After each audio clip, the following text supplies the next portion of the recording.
We know there's going to be more floods. We know there's going to be storms. We need to make sure that communities start to develop their own self-help, their own resilience. It's bringing them to the unit to talk about sandbagging, all those skills that then they can take back for their local community.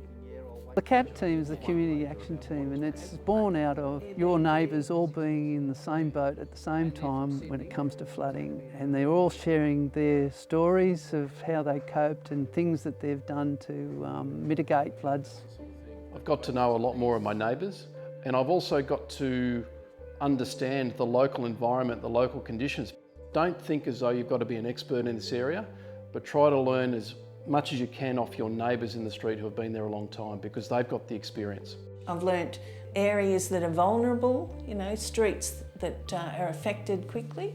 And now that I've also worked with Simon and John, we can share experiences and share with other neighbours. I certainly learnt something today about sandbagging.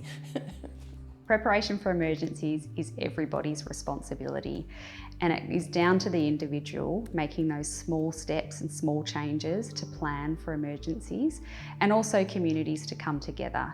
It really helps by having connected communities and feeling like that you belong in a community, helps with resilience and helps reduce anxiety on a community level. Just feeling like you are better prepared, you can recover easier after an emergency. The community has really started to band together because we've all been exposed to so many events over the last couple of years. Sadly, the more we do it, the better we're getting at responding to it. It just means we're reducing the actual impact of those events. We've now got that knowledge and confidence that we know what we're talking about, and we can pass that knowledge on to the local people.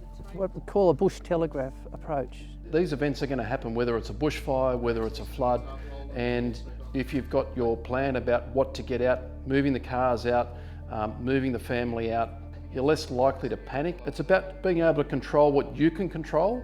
If you know that you've got somebody to watch over you, you do feel much more happier. You want to come back and rebuild after the flood. I'm so pleased that I'm kept informed by SES, by our neighbours. Yeah, I feel safe.